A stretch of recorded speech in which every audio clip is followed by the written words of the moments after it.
भगवान शिव के उपासक शैव कहे गए और इनसे संबंधित धर्म को शैव धर्म कहा गया। शैव धर्म भारत का प्राचीनतम धर्म है। प्राचीन भारतीय इतिहास में सिंधु घाटी सभ्यता से शैव धर्म की शुरुआत मानी जाती है। मोहनजोदड़ो से प्राप्त एक मुद्रा पर अंकित मूर्ति को इतिहासकार मार्शल ने शिव का प्रारंभिक रूप प्रमाणित किया है। आपका टाइम बिल्कुल खराब ना करते हुए आगे बढ़ते हैं, तो आप भी आगे बढ़ने से पहले एक छोटा सा लाइक और सब्सक्राइब बटन दबा दीजिए। भारत के सबसे प्राचीन वेद ऋग्वेद में शिव का नाम रुद्र मिलता है। वह अंतरिक्ष के देवता थे। ऋग्वेद के 3 सूक्तों में रुद्र का वर्णन मिलता है। वहीं उत्तर वैदिक काल के तैत्तिरीय संहिता में इनका नाम शिव प्राप्त होता है। अथर्ववेद एवं श्वेताश्वर उपनिषद में शिव का एक नाम महादेव मिलता है। रुद्र की पत्नी के रूप में पार्वती का नाम तैत्तिरीय आरण्यक में मिलता है। तैत्तिरीय आरण्यक में ही अंबिका का रुद्र की भगिनी के रूप में उल्लेख है। शिव की उपासना लिंग रूप में भी की जाती है। सिंधु घाटी सभ्यता से इसकी प्राचीनता तय की जाती है। शिव की सबसे प्राचीन मूर्ति 1ली शताब्दी में मद्रास के निकट रेणुगुंटा स्थित प्रसिद्ध गुड़िमल्लम लिंग के रूप में प्राप्त हुई है। ऋग्वेद में भगवान शिव के लिए रुद्र शब्द का प्रयोग हुआ है। वैदिक रुद्र का पहला रूप संहारक है, जबकि दूसरा बिल्कुल सौम्य। अथर्ववेद में रुद्र के विनाशकारी रूप को ही अधिक महत्व दिया गया। अथर्ववेद में भव और शर्व नामक छोटे देवों को कुछ मंत्रों में रुद्र में ही विलीन कर दिया गया है। यह रुद्र के निरंतर बढ़ते प्रभाव का सूचक है। यजुर्वेद में भी रुद्र के भयंकर रूप पर और अधिक बल दिया गया। अब उन्हें किवे तथा दौर्वात्य की संज्ञा दी गई। उत्तर वैदिक काल में रुद्र की विशिष्टता में वृद्धि हुई एवं उनके 2 शिव एवं रुद्र रूपों की कल्पना की गई। अपने शांत मंगलमय रूप में वह शिव कहलाए तथा विनाशक एवं उग्र रूप में रुद्र कहलाते थे। कौशीतकी व शतपथ ब्राह्मण ग्रंथ से पता चलता है कि प्रजापति द्वारा रखे गए उनके 8 नामों में से 4 विध्वंसकारी नाम रुद्र, शर्व, उग्र और अशनि तथा 4 कल्याणकारी नाम भव, पशुपति, महादेव और ईशान थे। शत्रुद्रीय स्तोत्र में शिव, शंकर, शिवतर आदि नामों का उल्लेख है। पर्वत पर शयन करने के कारण उन्हें गिरीश, गिरित्र, गिरिचर, गिरिशय आदि भी कहा जाता है। इसके साथ ही चर्म धारण करने के कारण उन्हें कृत्तिवासन की संज्ञा दी गई। सूत्र ग्रंथों में रुद्र की स्तुति में 12 नाम मिलते हैं। शतपथ ब्राह्मण के 8 नामों में से अशनि के अतिरिक्त शेष, सात तथा हर, मृड, शिव, भीम तथा शंकर ये 5 नाम और मिलते हैं। अब उनके साथ इंद्राणी, रुद्राणी, शर्वाणी और भवानी नामक 4 नामों की कल्पना की गई। रामायण में शिव से संबद्ध अनेक कथाएं मिलती हैं, जैसे विषपान, गंगावतरण, मदन दहन, शिव पार्वती विवाह, स्कंद जन्म आदि। रामायण में शिव को ह और वृषध्व की उपाधियों से विभूषित किया गया है। अभी तक आप चैनल को सब्सक्राइब कर ही लिए होंगे, अगर नहीं किए हैं तो प्लीज अभी कर लीजिए। शिव के परिचर नंदी का उल्लेख भी सर्वप्रथम रामायण में ही हुआ है। लिंग पूजा का प्रथम उल्लेख मत्स्य पुराण तत्पश्चात महाभारत के अनुशासन पर्व में मिलता है। महाभारत युग में शिव की पूजा मानवाकार और लिंगाकार दोनों रूपों में होती थी। इनका कापालिक रूप भी महाभारत में वर्णित है। पाणिनि की अष्टाध्यायी के बारे में कहा जाता है कि पाणिनि के 14 सूत्र महादेव के डमरू से उत्पन्न हुए हैं। पौराणिक रूप में शिव की महत्ता परब्रह्म के रूप में स्थापित हुई। मौर्य युग ऐतिहासिक रूप से शिव पूजा का उल्लेख सर्वप्रथम मेगस्थनीज ने किया है। मेगस्थनीज लिखता है कि शूरसेन मथुरा शिव की पूजा करता था।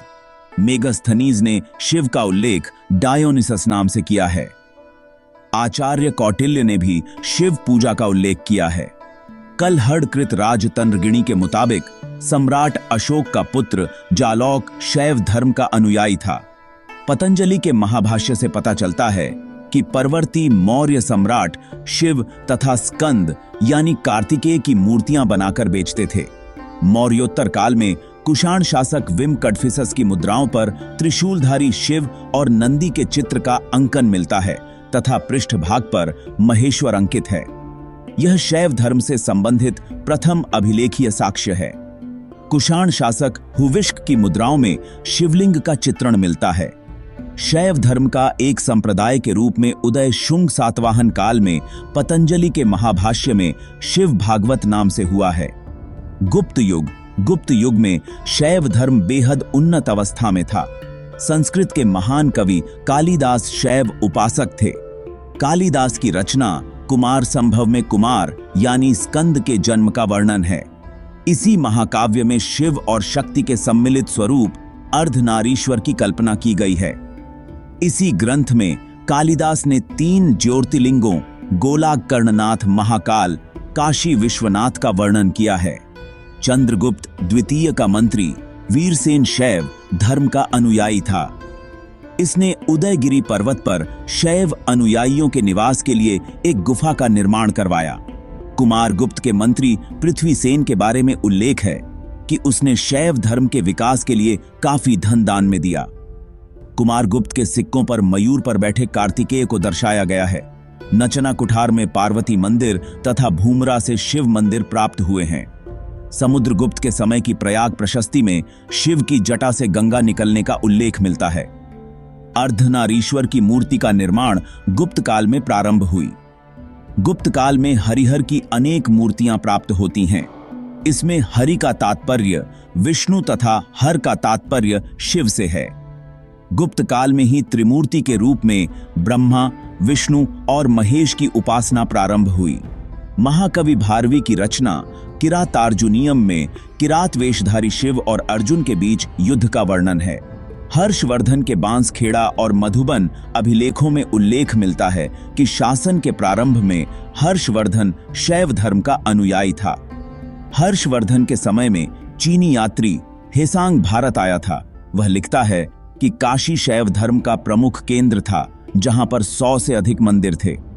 हर्षवर्धन के समकालीन शासक गौड़ नरेश शशांक और कामरूप के राजा भास्कर वर्मा ने भी शैव धर्म अपनाया था। राजपूत युग में काशी के बाद उज्जैन शैव धर्म का दूसरा प्रमुख केंद्र बना। पाल, चंदेल एवं सेन वंश के ज्यादातर अभिलेख ओम नमः शिवाय से ही शुरू होते हैं। चंदेलों के समय ही धंग ने कंदरिया महादेव का निर्माण करवाया। गुजरात के सौराष्ट्र प्रांत में स्थित प्रसिद्ध सोमनाथ मंदिर को महमूद गजनवी ने नष्ट कर दिया। इसके बाद परमार शासक भोज एवं अनहिलवाड़ के चालुक्य शासक कुमारपाल ने सोमनाथ का पुनर्निर्माण करवाया। चालुक्य शासक जय सिंह सिद्धराज ने तो सोमनाथ जाने वाले यात्रियों से तीर्थयात्रा कर लेना भी बंद कर दिया। दक्षिण भारत में शैव धर्म का प्रचार प्रसार करने वाले संतों को नयनार कहा गया। इनकी कुल संख्या 63 थी। इनका प्रारंभिक काल पल्लवों के समय में मिलता है। दक्षिण भारत के प्रमुख नयनार संत हैं, जैसे संबंदर। यह सबसे महान नयनार संत था। इसने जैनियों को मथुरा में वाद विवाद में हराकर राजा समेत प्रजा को शैव धर्म में दीक्षित किया तथा 8000 जैनियों को सूली पर चढ़वा दिया। अप्पर या तिरुनावुक्रशु, इसने पल्लव शासक महेंद्र वर्मन को शैव धर्म में दीक्षित किया था, जो प्रारंभ में जैन था। अप्पर भी नयनार बनने से पहले जैन धर्म का उपासक था। नंबी आंडार नंबी, यह चोल शासक राजराज प्रथम के समय का था। इसने नयनारों की रचनाओं का तमिल भाषा में संग्रह किया। ये संग्रह तिरुमुड़े कहे जाते हैं। इनकी संख्या 11 है। सुंदर मूर्ति, इसे तंबिरान तोलन ईश्वर मित्र की उपाधि दी गई। मणिकवाचकर, इस नयनार ने चिदंबरम में लंका के बौद्धों को वाद विवाद में पराजित किया। आदनूर या अक्का देवी, यह एकमात्र महिला नयनार थी। शैव धर्म के अनुसार सृष्टि अथवा जगत में 3 रत्न हैं, शिव, शक्ति, बिंदु। इस मत के 4 पद हैं। पहला विद्या, इसके द्वारा पति, पशु तथा पाश के सही स्वरूप का बोध होता है। दूसरा क्रिया, इसमें उपासना, मंत्र सिद्धि, यज्ञ आदि कर्म आते हैं। इन क्रियाओं के द्वारा शिव की उपासना की जाती है। तीसरा योग, इसमें ध्यान और साधना पर बल दिया जाता है। चौथा चर्या, इसमें यह प्रतिपादित किया जाता है कि विहित है और क्या अविहित है। शिव स्वयंभू हैं, अतः इनका अवतार नहीं होता है, लेकिन वायु पुराण में उल्लेख है कि शिव ने लकुलीश नामक एक ब्रह्मचारी के रूप में अवतार लिया था। सृजन का अध्याय होने के कारण यह अर्धनारीश्वर हैं। वह महादेव अर्थात महान देवता हैं। वह हर अर्थात पकड़ने वाले, भैरव अर्थात भयंकर, भवेश अर्थात संसार का स्वामी तथा पशुपति अर्थात पशुओं के स्वामी हैं। शिव के पंच रूप ईशान, तत्पुरुष, घोर, कामदेव व सद्योजात हैं। वामन पुराण में शैव धर्म के 4 प्रमुख संप्रदाय हैं। पाशुपत, शैव, कापालिक और कालामुख है। पाशुपत संप्रदाय यह शैव धर्म का सबसे प्राचीन संप्रदाय है, जिसकी उत्पत्ति ईसा पूर्व 2री शताब्दी में हुई। वायु पुराण और लिंग पुराण से पता चलता है कि इस संप्रदाय का संस्थापक लकुलीश नामक ब्रह्मचारी था। इसका जन्म स्थान कायावरोहण, गुजरात था। लकुलीश को शिव का 28वां एवं अंतिम अवतार माना जाता है। लकुलीश ने पंचार्थ विद्या या पंचाध्यायी नामक ग्रंथ की रचना की थी। इस मत के अनुयायी पंचार्थिक कहे जाते थे। इस संप्रदाय के लोग हाथ में एक लुंगड़ या दंड धारण करते थे। लकुलीश की अनेक मूर्तियां प्राप्त हुई हैं, जिनमें एक ग्वालियर के तेली मंदिर में है, किंतु यह इस समय उपलब्ध नहीं है। इस संप्रदाय का प्राचीनतम अंकन कुषाण शासक हुविष्क की एक मुद्रा पर मिलता है। चंद्रगुप्त द्वितीय कालीन मथुरा लेख में उदिताचार्य नाम के एक पाशुपत मतानुयायी का उल्लेख है, जिसने 2 लिंगों की स्थापना करवाई थी। बाणभट्ट के कादंबरी में इस संप्रदाय का उल्लेख है तथा उसने लिखा है कि इसके अनुयायी अपने मस्तक पर भस्म पोतते थे तथा हाथ में रुद्राक्ष की माला धारण करते थे। कापालिक संप्रदाय यह शैव धर्म का दूसरा प्रमुख संप्रदाय है। इसके उपासक भैरव को शिव का अवतार मानकर उपासना करते हैं। इस मत के अनुयायी सुरा सुंदरी का सेवन करते हैं, मांस खाते हैं तथा नरमुंड धारण करते हैं। कापालिक संप्रदाय में भैरव को नरबलि दी जाती थी। इनका विश्वास है कि ऐसा करने से इनकी ज्ञान शक्ति तीक्ष्ण होती है। भवभूति ने मालती माधव नाटक में कापालिकों पर व्यंग्य किया है। मालती माधव से पता चलता है कि श्री शैल नामक स्थान कापालिकों का प्रमुख केंद्र था। कालामुख संप्रदाय इस संप्रदाय के अनुयायी कापालिकों के वर्ग के ही थे, किंतु उनसे भी अतिवादी एवं भयंकर प्रवृत्ति के थे। कालामुख संप्रदाय के अनुयायी मानव खोपड़ी में भोजन करना, मनुष्य का मांस खाना तथा शरीर पर श्मशान की भस्म लगाने आदि का कार्य करते थे। अतिमार्गी होने के कारण शिव पुराण में उन्हें महाव्रतधर कहा गया है। वीरशैव अथवा लिंगायत इस संप्रदाय के प्रवर्तक कलुचरी शासक विज्जल के प्रधानमंत्री वासवराज एवं उनके भतीजे चिन्नावासन को माना जाता है, जबकि वसवबिका पुराण में लिंगायत संप्रदाय के प्रवर्तक अल्ल प्रभु तथा उनके शिष्य वसव को बताया गया है। वहीं इतिहासकार फ्लीट के अनुसार लिंगायत संप्रदाय की स्थापना एकांत रामैया ने की। दक्षिण भारत में शैव धर्म का प्रचार प्रसार वीर शैव लिंगायत के रूप में हुआ। इस संप्रदाय के उपासक शिवलिंग की आराधना करते थे एवं उसे चांदी के संपुट में रखकर अपने गले में धारण करते थे। लिंगायत अथवा वीर शैव संप्रदाय में गुरु, जंगम और लिंग का बहुत महत्व है। जंगम उसे कहा गया है कि जिसमें पार्शिव से ऐक्य स्थापित कर लिया गया हो। इस संप्रदाय के संतों ने कन्नड़ भाषा में उपदेश दिया। इनके भक्ति गीतों को वचन शास्त्र कहा जाता था।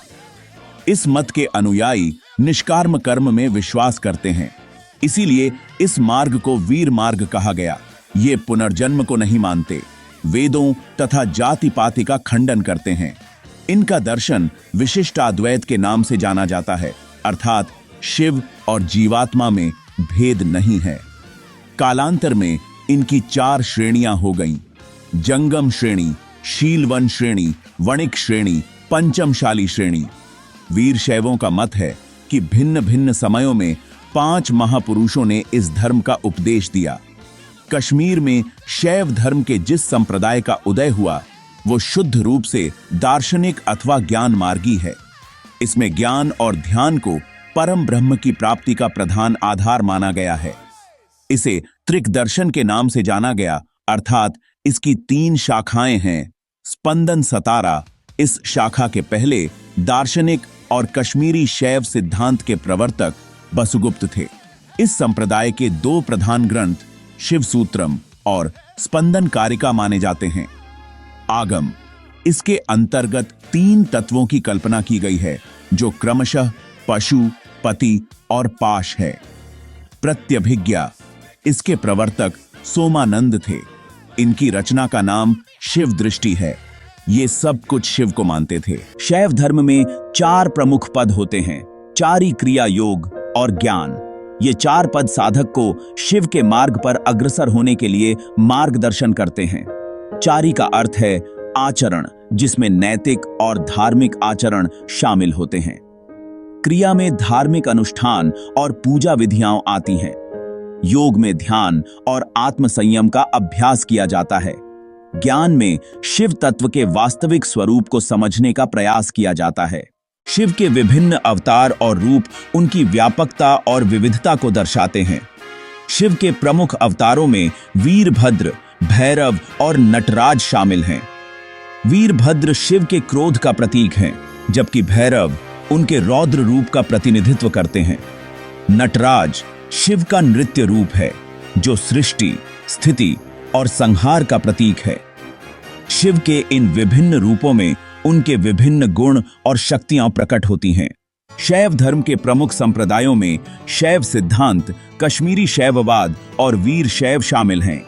शैव सिद्धांत दक्षिण भारत में प्रचलित है और यह शिव को परमात्मा के रूप में मानता है। कश्मीरी शैववाद कश्मीर क्षेत्र में विकसित हुआ और इसमें शिव को सर्वव्यापी चेतना के रूप में देखा जाता है। वीरशैव संप्रदाय कर्नाटक में प्रचलित है और यह शिव को भक्ति और सेवा के माध्यम से प्राप्त करने पर जोर देता है। इन संप्रदायों के माध्यम से शैव धर्म की विभिन्न धाराओं और विचारधाराओं का विस्तार होता है। पाशुपत संप्रदाय एक प्राचीन शैव संप्रदाय है जो भगवान शिव को सर्वोच्च देवता मानता है। इस संप्रदाय के अनुयायी भगवान शिव की पूजा और उनके आदर्शों का पालन करते हैं। पाशुपत संप्रदाय का मुख्य उद्देश्य आत्मा की मुक्ति और भगवान शिव के साथ एकत्व प्राप्त करना है। कापालिक संप्रदाय एक रहस्यमयी और तांत्रिक शैव संप्रदाय है। इस संप्रदाय के अनुयायी तंत्र मंत्र और योग साधना के माध्यम से आध्यात्मिक शक्तियों को प्राप्त करने का प्रयास करते हैं। कापालिक संप्रदाय के अनुयायी भगवान शिव के भैरव रूप की पूजा करते हैं और श्मशान साधना में विश्वास रखते हैं। कालामुख संप्रदाय एक और प्रमुख शैव संप्रदाय है जो मध्यकालीन भारत में प्रचलित था। इस संप्रदाय के अनुयायी भगवान शिव को काल भैरव के रूप में पूजते थे। कालामुख संप्रदाय के अनुयायी कठोर तपस्या और अनुशासन में विश्वास रखते थे और उनका मुख्य उद्देश्य आत्मा की शुद्धि और मोक्ष प्राप्त करना था। वीरशैव अथवा लिंगायत संप्रदाय का उदय 12वीं शताब्दी के कर्नाटक में हुआ था। इस संप्रदाय के संस्थापक बसवन्ना थे, जिन्होंने सामाजिक समानता और धार्मिक एकता पर जोर दिया। लिंगायत संप्रदाय शिवलिंग की पूजा करता है और इसे ही परमात्मा का रूप मानता है। कश्मीर का शैव संप्रदाय एक प्राचीन और महत्वपूर्ण धार्मिक परंपरा है। यह संप्रदाय शिव को सर्वोच्च देवता मानता है और शुद्ध अद्वैत के सिद्धांत पर आधारित है। कश्मीर शैव संप्रदाय में त्रिक दर्शन का विशेष महत्व है, जो कि शिव, शक्ति और आत्मा के त्रिगुणात्मक स्वरूप को दर्शाता है। त्रिक दर्शन कश्मीर शैव संप्रदाय का एक महत्वपूर्ण दर्शन है। इस दर्शन के अनुसार शिव, शक्ति और आत्मा तीनों एक ही परम तत्व के विभिन्न रूप हैं। त्रिक दर्शन में आत्मा को शिव का ही अंश माना जाता है और इसे मोक्ष प्राप्ति का मार्ग बताया गया है। आशा है कि आपको यह जानकारी रोचक और ज्ञानवर्धक लगी होगी, तो चैनल को लाइक, सब्सक्राइब और शेयर जरूर कर दीजिए। आपका एक सब्सक्राइब हमारे लिए बहुत मायने रखता है। धन्यवाद।